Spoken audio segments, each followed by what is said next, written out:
இறுதிச் சடங்கில் Donald Trump சொலான்ஸ்கி ரகசிய சந்திப்பு, அடையாள சந்திப்பு வரலாற்றில் முக்கியமான சந்திப்பாக மாறலாம். போப் பிரான்சிஸ் இறுதிச் சடங்கு நடைபெற்ற செயின்ட் பீட்டர்ஸ் பசிலிகா தேவாலயத்தில் அமெரிக்க அதிபர் டொனால்ட் ட்ரம்ப் மற்றும் உக்ரைன் அதிபர் சொலான்ஸ்கி ஆகியோர் தனியாக ஆலோசனை நடத்தியதாக தகவல்கள் வெளியாகியிருக்கிறது. கத்தோலிக்க மத குருவான போப் பிரான்சிஸ் கடந்த திங்கட்கிழமை காலமானார். அவரது உடல் நல்லடக்கம் செய்யப்பட்டது.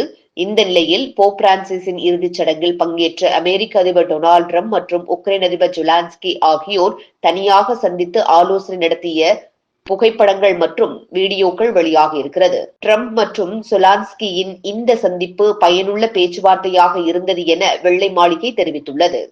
இந்த சந்திப்பு குறித்து தனது சமூக வலைதள பக்கத்தில் தெரிவித்திருக்கும் உக்ரைன் அதிபர், இந்த அடையாள சந்திப்பு வரலாற்றில் முக்கியமான சந்திப்பாக மாறலாம் என குறிப்பிட்டிருக்கிறார். போப் பிரான்சிஸ் இறுதிச் சடங்கு தொடங்குவதற்கு முன்னர் பிரிட்டன் பிரதமர் கியர் ஸ்டார்மர், உக்ரைன் அதிபர் செலான்ஸ்கி, அமெரிக்க அதிபர் ட்ரம்ப், பிரான்ஸ் அதிபர் மாக்ரோ ஆகியோரும் சந்தித்து பேசினர்.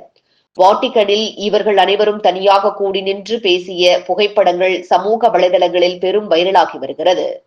அமெரிக்க அதிபர் டொனால்ட் ட்ரம்ப் உக்ரைன் அதிபர் செலான்ஸ்கியை சிறிது நேரம் சந்தித்து பேசியதாக வெள்ளை மாளிகை மற்றும் செலான்ஸ்கியின் அலுவலகம் உறுதிபட தெரிவித்துள்ளது. இந்த நிலையில் இந்த சந்திப்பு முழுமையான மற்றும் நிபந்தனையற்ற போர் நிறுத்தத்தில் கவனம் செலுத்தியதாக செலான்ஸ்கி கூறினார்.